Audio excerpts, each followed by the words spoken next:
Mommy, can you come sit in this peanut gallery? Can you come sit in the peanut gallery? But only if you promise that you won't audibly scream, cackling, laughing at everything I say. I will or I won't? No, you can't make sound. No, we have to pretend. They'll Okay, know. I love you, thank you. Okay. Just you can't audibly gasp at everything, okay? That's my one beg. I love you. That's my biggest fear, having my mom in the room. She's the best! You know what I mean? Yeah. I literally say nothing, and she's like, oh my God, number one. God, she's fucking brilliant. Yeah. I'm like, Mom, please.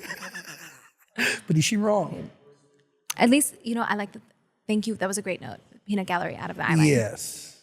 That helps. You look amazing. You look amazing. No, you're glowing, dude. You are glowing. Oh, you look happy. Thanks. Very happy. Thanks. It's good shit. The only thing happy about me is I got dick glow going on. Dick what? Dick glow? Dick glow. Yeah, glow. Got it, cool. I thought you said dickalo. And I was like, I don't know what that is. It's a new instrument. Sure. Zach has dickalo. I do. No, good dick glow is a thing. I didn't know until a security guard at work told me about it. Congratulations. Thank you. I really am happy for you. Thank you. Guys. Are we ready? As we begin this interview, can we start with a round of applause for Zach Sing's virginity? Oh, my ring. Thank you so much. Okay. Would like to thank my mom. Would like to thank the person who decided to take it. Would like to thank, you for the cake. You're welcome. Oh, it feels good. We ready to go? Wow, this is crazy. This is like familiar, but also so different. We're in a warehouse. I know, we are in a warehouse. I feel like we do have to start by addressing the incredibly different surroundings that we're in right now, because we really wanted to make this happen. We've been trying really hard to make this happen. And I was like, okay, great, I can do it on Zoom. And Zach was like, no, I'm getting on a plane. So and thank you for doing this. Well, there's a lot to discuss. By the way, hello, beautiful human. I'm Zach, and that's Ariana Grande. Yay. Sorry. Where do we begin? Well, we began with the warehouse. We're in a warehouse because I'm only here for a couple of days, even though I wrapped. Absolutely, it's New York. May I? Ambiance. Well, because I wrapped a couple of days ago, but I have to go back to London to finish some promo and some marketing stuff. So I'm only here for a couple of days. So Zach flew to New York to do this. We tried to find a location that was similar to the Yes and video. And we did it. It's beautiful. It lacks a lot of graffiti, but it's beautiful. It's perfect. Why are you making music now?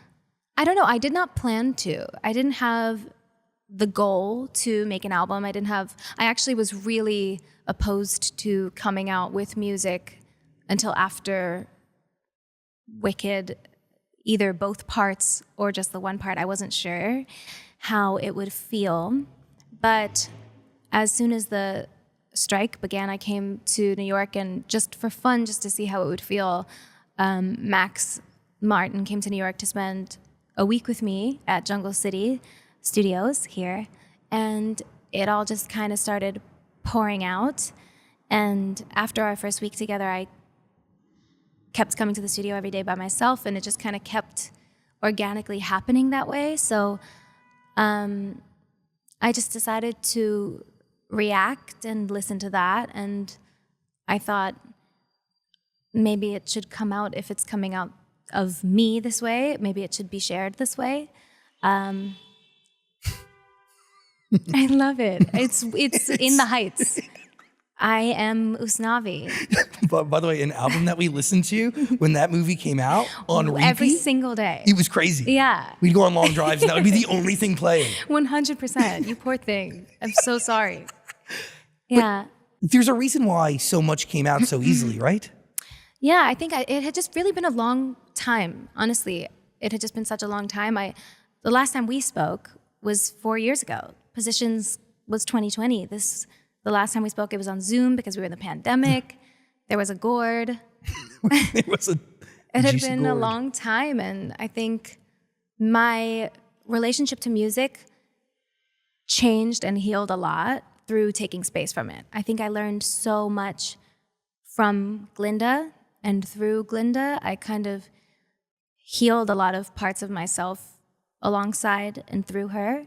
And it actually helped me heal a lot of my own personal weird stuff that I had with my relationship to music and to being an artist and to that like persona. And I was able to kind of come home and address it and sit with it and change the things that weren't working and fall in love with it again. And it all kind of, it all happened absolutely how it was meant to be. So what is different about your relationship with music today than 4 years ago? So much. I mean, so much. I think I am a more boundaried person now, if that makes sense. I think also taking space from it was really, really healthy for me because I am a person who started on Broadway. And I've always been a musical theater person. I've always been an actress. I missed acting. I really spent a lot of time on tour and cranking out these albums and following the incredible response to my pop music. It was the most incredible blessing ever, but it kind of took over in a way that human Ari wasn't sure she planned for. And I think having so much time with a character instead of this caricaturized version of myself, but it was really nice. Like, I really loved being able to put my craft, I suppose, to the test in different ways. I think the space was really healthy. And again, playing a character that I learned so much from. In life. In life. But also it just made this so much richer. Like, it made coming home to music feel so much better. And I think that balance is something that I'm really going to want to maintain moving forward. I think it's just nice. Like, little Ari was so fed and fulfilled and thankful for this experience. It was really nice. You reference baby Ari on the album. Do I? Yeah, she gets a shout. What do I say? You refer to yourself as baby girl and you talk about... Yes, true. Yes. Just you and your Oh my own thoughts. gosh, you're spilling tea about lyrics. Zach, sing. But does human Ari and pop star Ari get closer together through this process? Yeah, they do. That's the most beautiful thing that has been kind of happening in life recently is that I think for so long, 90% of the time I was pop star Ari and I had a hard time separating or acknowledging how much more important human Ari is and how much better I can be as pop star Ari once I nurture human Ari. And it's nice because now I feel like 99% of the time I am human Ari. And even when I'm writing and I'm performing and I'm singing, I am still human Ari. And that's like very interesting. So this kind of like, yeah, I don't know. It's been nice. It's like such a corny, I suppose, not corny. That doesn't exist. But, you know, interesting thing. I'm 30. My Saturn has returned. I'm like feeling it. So like present every day. And it's just interesting. I was literally thinking that there's something over the last couple of years where experiences and opportunities and a bunch of things happen. And to a certain degree, happen for a reason, right? Yeah. Like even grabbing Wicked and becoming Linda. My God. So much growth comes from her. From her, from time spent with her, from, But the universe essentially sets you up for that, right? Like I personally, throughout our entire relationship, I never saw something that you were more passionate about, True. focused on. Truly. I mean, like emotionally, physically, mentally invested. It was like you were training for the Super Bowl. Like I remember you'd show up early to the auditions and you'd circle the block. Yeah. Like I mean, Yeah. the universe put that all together for a reason that leads you into this ginormous growth that is connected to Saturn returning. Maybe, truly. Yeah. I mean, why question it? But I think, yeah, it's definitely something that I have never wanted something as badly as I did this. And I tried to use that to take lessons every single day while I was doing The Voice and get ready for these auditions. I trained every day with Nancy and with Eric to transform my voice, even like my singing voice, everything about me. I had to kind of deconstruct to prove to them that I could handle taking on this other person. I kind of had to completely erase pop star Ari, the person that they know so well, because like it's even harder to believe someone as someone else when you're so branded as one thing. So I kind of had to really go all the way to strip that down and come into my callback with no makeup, my hair down, like I looked 11 years old. It was like, but I really, really worked hard for it. And my God, I'm so grateful for it because it is the best, most transformative and special experience of my life. And the funniest thing is like the reason why I thought I loved Glinda since I was 10 years old is so not what makes us so adjacent to one another. Like it's so the high notes and the comedy and the pink and the laughs and being, the clown is like what I was attracted to when I was 10, but it's so interesting that there's a lot more to it underneath the surface. What do you learn about her that you didn't pick up from seeing Wicked? I don't know, you've probably seen it at least a dozen times now. Yeah, of course. And I've always loved her so much, as we know, but I love her so much more after spending so much time with her. She's so strong. She's so, so strong. Her arc is so rich and so beautiful. And I'm so grateful. I'm so grateful. It was a beautiful 2.5 years, really, between the prep and everything, yeah. The deconstruction of oneself to take on a character. In that process, like you have to learn things about you and your awareness has to be different, right? Yeah, absolutely. It's interesting because it's like spending so much time in a character's body and as someone else, you get used to certain things. Like your brain kind of gets used to certain behaviors. Like something that Glinda has is like this very sure sense of self. And she's not very apologetic. She's very good. She's very kind, but she's like very certain. She takes up a lot of space unapologetically. And I think I, maybe before knowing Glinda and spending a lot of time with her, would cram myself into tiny little spaces and be kind of apologetic about Totally. what I come with and who I am and my anything. I would sort of be like a, hope you're all right. Bless you? Question mark. I don't know. It's just interesting. My brain got used to certain pieces of her, and then the other things I would really force you to look in the mirror. I think that's what I like so much about acting and what I missed so much because, it's fun to be forced to look in the mirror in certain ways. Well, but the deconstruction of oneself allows you to look at yourself from a different angle, right? And it's, I know, there's the most going on. This is the possible place to be. I'm dying. There's a Boeing 747 above us. Hold for plane. Holding. God, that's so triggering. I don't know why. Every time I was on a Nickelodeon set and they yelled that, I started to sweat even more. I'm taking my shoes off. Oh my God, letting the dogs out, eh? Yeah. Cheeky? Is that okay? Yeah, you can let the dogs out, whatever you want to do. Ew, I hate let the dogs out. I don't like that. But really, deconstructing oneself allows you to look at yourself from a different angle, right? And you get to acknowledge patterns that exist, which patterns are attached to your Saturn returning, right? Yeah. Being aware of patterns that you possess, breaking them. Ripping everything open and kind of redesigning everything from the ground up. Is that what you mean? Yes. Like Saturn return is wild. It really is so real. But if you don't know, it's like every 29 and a half years. Like the Saturn is somewhere whenever you're born, like in a position. And it takes 29 and a half years for it Saturn to come back to where it was originally. Yes.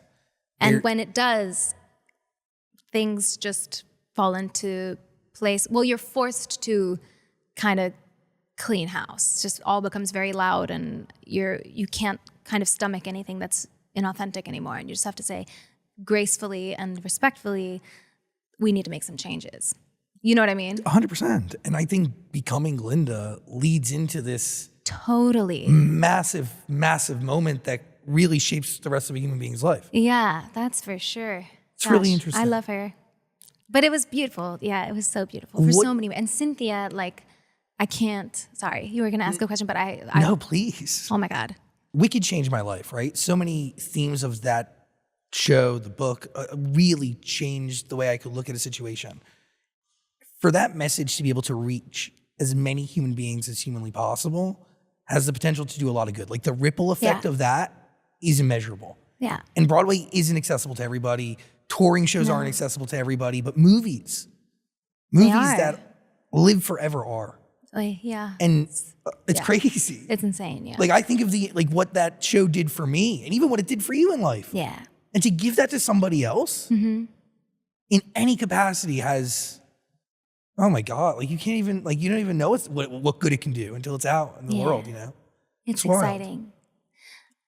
Yeah. You talk about nerves being attached to caring. It is true, right? You're nervous about things you care about. Is there a new sense of nerves around the music you're releasing today? Oh, absolutely. I think I'm the most nervous person on the earth. I am, just because I always care so much and I wear my heart outside of my body. And I love what I do so much, but I think also I am better at being a human than being an artist. I don't have that like robotic, tough cookie exterior that just can like do it, and you know what I mean? I am a Cancer and I am a person who is very sensitive, but you know, I love it. And I also think that if I'm not doing something that makes me nervous or scared or feel that anticipatory excitement in a positive way, you know, feeling those nerves in a positive way, then maybe it's not elevating my art. Maybe it's not there yet. Maybe it's not good enough. So I think it's a healthy feeling. So Nerves. I think they are. this album, as we're hanging out today, it's unreleased. Do you feel like nerves will go away around this music at a certain point? Or is it something I will go away at a certain point. It's not that. I'm going to be in a hotel somewhere. No, I'm kidding. Are you going to tour this album? I'm kidding. What? Are you going to tour this album? TBD. A lot of people talking about really- a 2-album tour, which you hinted to at one point. On your show, didn't I? Yeah, you did. I think I was buying myself time, and You I did didn't want to well. do that. I was like, I was like, yeah, and then the album will never happen, and then the tour will never. No, I'm kidding. I'm kidding.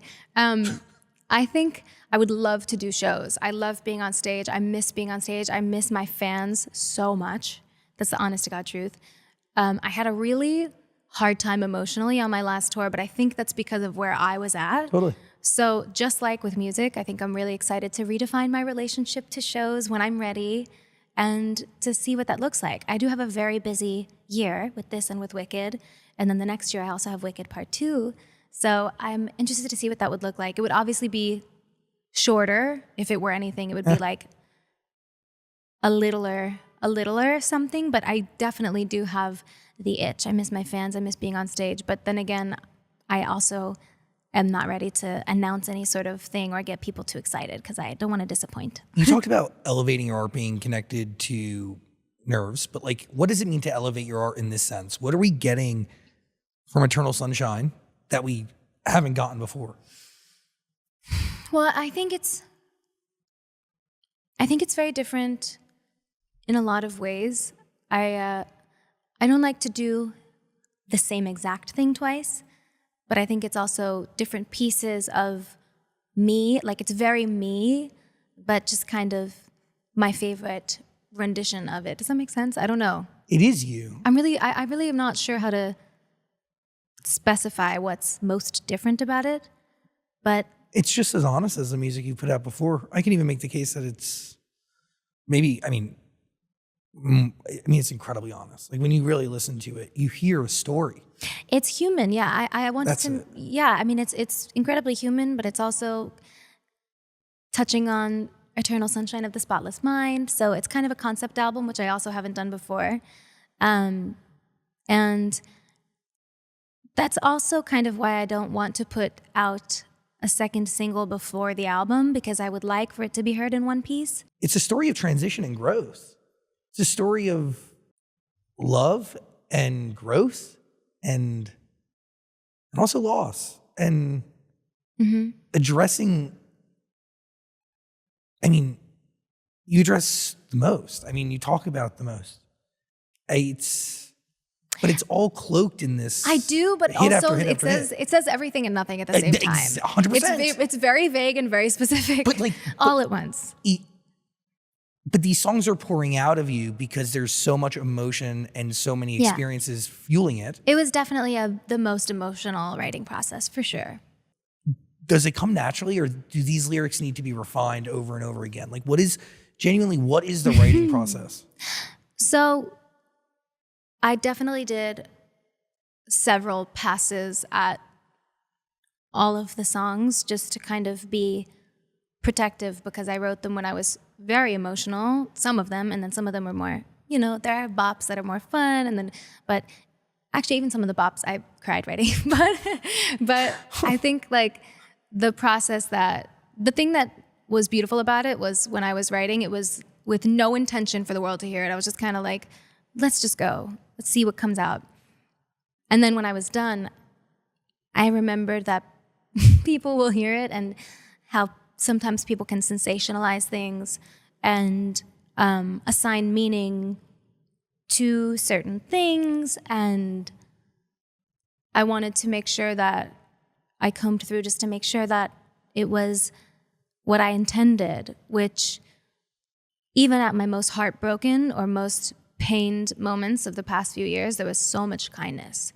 There was so much love. There was so much honesty and transparency and respect. So even at the hardest moments of, the loss and the grief that you hear on some of the albums, some of the heartbreak stuff, like there was so much like love and transparency. So that was something I really wanted to make sure was captured. It wasn't like a fuck you at all and ever. Even like track number 2, I tried to make sure it was kind and giving credit for trying and for the goodness that there was.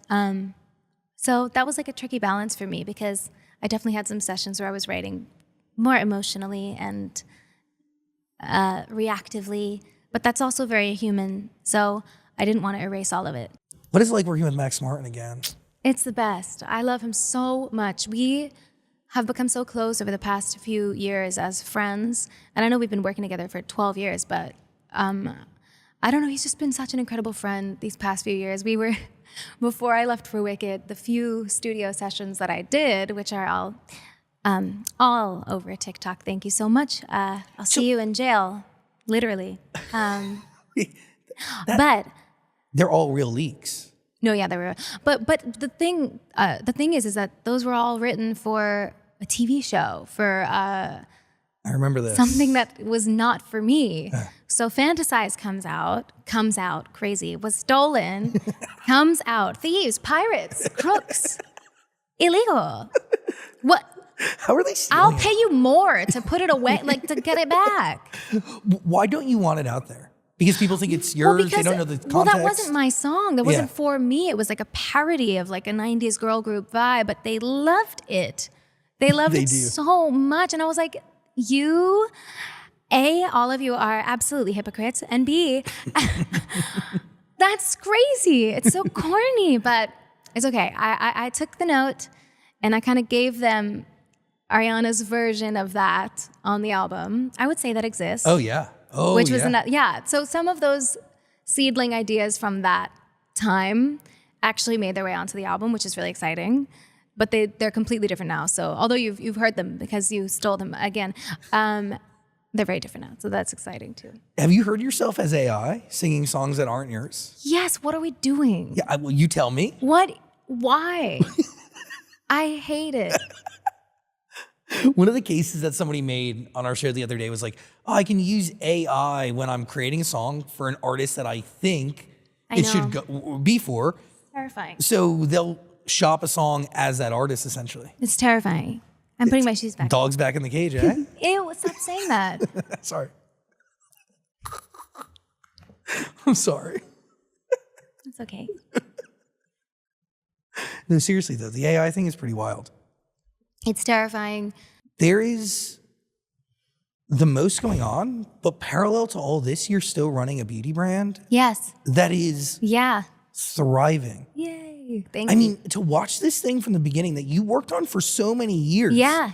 Can you just explain the tender love and care that goes into just a single product? Because oh my gosh. I mean, the thing about beauty that I kind of knew from fragrance beforehand is just it takes so long for one product to become perfect and to become realized and to have it out on the shelves. It's like 2 years, foundation more, like to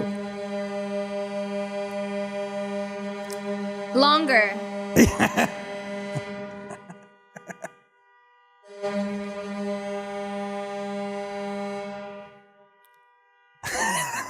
I love it. Leave the whole thing in. No, it's just amazing. I mean, I love our team so much. it's a symphony. There's no way that's helping anybody. It's great. No. I love it. It's perfect. What is the most fulfilling part about it? I think the most fulfilling part about it is using all of my own products. Cool. Like literally, I use except Glinda used a couple things that weren't mine because it's Glinda. Yeah. And I didn't walk in there being like, we have to use only my things. I wanted her to have her own face. But I love using my own things and I love making people feel beautiful. Like some of my dancers in the Yes and video were like, by the way, I love your makeup. And it was so fulfilling. And people are obsessed with it. Yeah. People tell me about it. And I'm like, really? Yeah. I'm like, that's so sweet. Love it. That makes me so happy. But that is to weave yourself into somebody's life in that way is very special and very cool. But to craft a product and a brand that's really bigger than you to a certain degree, right? It's intimate. I mean, it's another version of storytelling that we don't think of as storytelling because how we look and present ourselves and the aesthetic that we like and our style is just such a personal thing. So it's intimate. It's nice. It's another way of spending time with my fans in a weird way. Why is red the color of this era? I think it looks like the music to me. And also, I did also like the tie-in of Clementine's hair from Eternal Sunshine. She has red hair for some and blue hair for some, but I thought that red from her hair, but also just kind of the emotional tone of everything in a bolder place, I guess. One of the things I was wondering is what does that mean to you? What is Eternal Sunshine? How do you define it? Well, it's interesting because people hear it and obviously think that it's so optimistic. That's kind of the point, is the irony of what it means is Eternal Sunshine of the Spotless Mind is kind of like ignorance is bliss. I'm going to erase all of the bad so I can kind of enter this eternal bliss, eternal sunshine. But it's really sad. It's selectively erasing certain things. So it's kind of, I loved it because it is beautiful and it's eternal sunshine is what, it's what we wish for everyone. We want everyone to experience eternal sunshine, sure. But it's also kind of, the irony of it was my kind of what drew me to it because there's a lot of pain on the album as well. So yeah. There's everything. Yeah. And it's pain cloaked in bops. Yeah. Yes. It is. It's very boppy. Oh my God. If we're making it sound like hell, it's not. It's really, it's so fun sounding and feeling, but the emotional context is just whoa, that's all. It's genuinely my favorite album. Thank you. Really? I love it. It is man. so special. And maybe it's just where I'm at in my life. And I just feel very understood by the entire thing. And I do feel like my Saturn also returned fairly recently. Well, yeah, it did. Yeah, it totally did. And I didn't know what it was until I was educated by you and this body of work. Well, thanks. I didn't do anything. But you created a record that taught me what Saturn returning means. I think it's my favorite as well. It is really. I'm sure it is actually. Yeah. It is. Yeah. I don't know. It's hard to describe as you have to really listen to it, but it is so nostalgic yet present and honest and relevant, but very universal. And it's Thank you. Filled with hits. Thank you. And I don't want to talk about any tracks yet because we'll get to it. We will. but it's so you, but also Thanks. so elevated. Thank you. I mean, any creative goals you set before you step in the studio, or did you genuinely not know that you were going to end up there? I had no idea. I had no, if I had to bet when our next interview would be, it would have been. I thought Wicked. Well, for Wicked, yeah, for that's sure, what I for sure. thought. But if I had to bet when we would be sitting here talking about an album, I would have said 2027. And that's the first thing I said when I walked into the studio to hear it, because I was super surprised. Yeah. Like, okay, one of my fondest memories. There's so many fond memories. But one of my fondest We have memories. so many. There's a trillion. Yeah. I remember when you came up to me and we're at like the bourbon room and it was Halloween. Yes. And you just whispered in the ear. You go, "We're going to London." Oh my God. And like, I will remember for the rest of my life. And you were like, I don't know what that means. No, I knew exactly what it meant. Yeah. It meant you were going to fucking be in Wicked. Yeah. I'm sweating just thinking about it. Oh my God. And in that moment, like, Ooh, that was the best night of my life. That was the best day of my life. well, because I don't think people know that it was, it had to have been close to a year of like not knowing, right? Well, it was like the whole audition process and prepping for the auditions was like 6 months. Yes. Like voice lessons every day, acting lessons every day, Nancy Banks, Eric Vitro, the best people in the world, every single day. And while simultaneously shooting The Voice, which was so much fun. And I remember one day before my callback or I don't remember, it was my first audition or my callback or my whatever. There were many rounds. They were so fun. And the waiting period in between, I can't even begin to describe. But I remember one day I came in and I was like, hey, like, I have to sing a lot of opera tomorrow. Is there any world in which we could make it a little less cold in here in the whole studio? I felt so badly because I'm sitting in the red chair and there's 400 other people around me. And I said, just like, maybe we could make it a little bit less cold just because it was like You gotta warm your freezing. voice. Yeah. It was freezing in there. It was always freezing in the voice. But I never said anything, of course, because it's fun and it's work and who cares? But I had to sing the next day so much opera. And I said, listen, is there any possible world we could just like make it a little bit less Arctic? And they made it so hot. The opposite. Everyone was sweating and like Blake was like, why is it so hot in here? I can't breathe. And Kelly was like, yeah, it is so warm in here. And John was like on his phone. And literally like I was like, guys, I'm so sorry. It's completely my fault. It's completely my fault. Here's what's happening. I have to sing a lot of opera tomorrow. And they were like, oh, what's happening? And I explained it to them and they were so supportive. But yeah, it was just such a funny story. But this thing took over your life. Yeah, it really did. In the best ways, yeah. In that moment, like the conversation was always you become Glinda for a very long period of time. And the idea of music was not really in the cards until after the movies. I think I needed it to be that way so that I could give my everything of myself to her and to the movies. I think if I had anything else in my head, it wouldn't have been the same. You know what I mean? 100%. Was there a moment throughout the process where you thought you weren't going to get the role? I had no expectations. I was just thankful to go in at all. You really were. I was just so excited to have the opportunity to audition. I have been hunting Mark Platt down for an audition since I was 20. You know what I mean? I've been like, hey, I don't know when this is happening, but when it's happening, may I please at least just audition? And that's all I wanted was an audition. And oh my gosh, yeah, I've never wanted anything more. That was just the best night, that night. We were celebrating. What do you remember about your first day in Oz?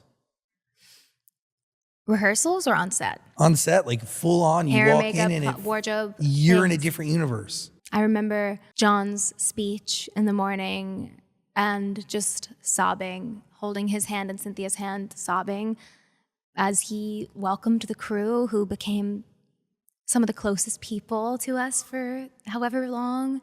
In this tiny little dorm room that we were in. It was actually massive, but in our dorm room, and we held hands and he gave the speech, and I just remember him saying, welcome to Wicked, and just like sobbing, and that was the first day. The last day? Has shooting ended yet? Yes, so I wrapped for the picture, for the movie. Glinda's wrapped for the movie, but I still have to go back to do our like marketing shoot and some other couple little surprises that we're working on. But so I leave in 2 days. But yeah, the last day I had a headache from crying so hard. I couldn't even get my makeup on. I couldn't get anything on. Yeah. So special. Do you still feel like a part of her is within you? Yeah. Yes, I think we'll be intertwined forever. Like she'll always be a part of me. Of course, she'll always be here. But also the reacclimating, I think will take a while too, you know? Totally. But it's fun. It's really also fun to have something as grounding as this project with music to help separate and look forward to jumping into something else professionally. I think I'm glad I'm busy. I'm glad I'm busy and have things to look forward to keep me going until we jump back into Wicked promo and Wicked stuff. And yeah, it's going to be fun. It's nice. A full year. What's been the hardest part about all of this? Even making music again? The hardest part? Figuring out what I'm gonna eat for dinner. I'm kidding. Aretha Franklin said that one time. It was my favorite thing in the world. I'm kidding. Picking what I'm having for lunch. No, I'm kidding. I'm kidding. I don't know. I feel really, I feel very thankful to be so artistically fulfilled at the moment and personally and just kind of floating along, I guess. I don't know. I can't complain. I wouldn't feel right to, I don't know. I don't have an answer. I mean, what do you want me to say? I think with everything good or great, there's balance, right? Like Absolutely. With darkness, there is light. Yeah. With good, there is bad. Like, and when the pendulum swings too far in one direction, it's never there for too long. There's like a balance. Of course, yeah. I don't know what I'm trying to say, but I'm just trying to I feel like you, before the interview, snuck an edible and just began to hit. That's what this feels like to be on the receiving end of, just so you're aware. The whole time? That's what, no, just now. Just that one. Okay, now. got it, I'm like, holy shit, he's going. No, because I'm thinking to myself, like, life is amazing, but in order to get to amazing, there is darkness, right? Like, of course, yeah. Everything is bundled with something. And it's, when I listen to this album, I feel like you're sharing yourself in a way that one, you haven't done in a while. And then two, I feel like you're talking to people who feel like they know you, but don't. Sure. Yeah. I get what you're saying. There is a sense of misunderstanding. It's for my fans. There is a sense of this album where you're talking to people who have come to their own conclusion. What? People have crafted their own narratives. Yeah. The thing is that, like, we know this about the tabloids and about the media and about, like, am I crazy? Don't we know this? Yeah, but nobody cares for the sake of a good story or for curing one's boredom on the internet. Right, but that's what I'm saying. It's like we selectively remember that this is what the tabloids do to people, especially women, based on whether or not we like the person. We selectively remember that. We selectively leave space for humanness, for nuance. Like, they don't leave space for that. Well, they do for their friends and their family. It's selective. Yeah, but when they turn it off, when that aligns with the version of a person that they have in their head that they want to believe is true. Does that make sense? 100%. Yeah. But I don't say this for them. Again, I'm saying it for my fans, for myself. Is there anything you wish people knew? About what? Any of it? All of it? You? It's a two-handed grip, eh? Plenty. We don't have enough time, but if you guys want to come to La Masseria one night, please let me know. We can get into all of it. No, I feel like we don't need to go into any specifics, but of course there's like an insatiable frustration, inexplicable, hellish feeling with watching people misunderstand the people you love and you and anything. That yeah, of course. It's annoying, but I do feel like this album quiets that. Oh God, I hope so. I don't think it does. I really do. I think it does. I think it's the absolute worst idea. I'm so nervous. Well, because pieces of it touch on things that are real, and then pieces of it are also just like a part of a concept. Yeah, part of the concept. So what is that separation? And it's so scary to leave it up to these selective memory people to decipher. It's scary, but I digress. Too late. The vinyls have been printed. How do you know this album was done? I felt it. The last song I wrote for the album was the missing color that I wanted to make sure was there. And once that was there, I knew it was done. I think some of my fans will not like how short it is, which I understand and I'm flattered by because they always just want more, more, more. And I'm thankful for that. But I do feel like it's a concise album and I don't think it needs more. There's nothing more to say and it is exactly what I wanted to make. So I'm gonna let it be. I think it's time we go track by track. Let's do it. Yeah. I'd love that. Oh, fun. Okay. Let's do it.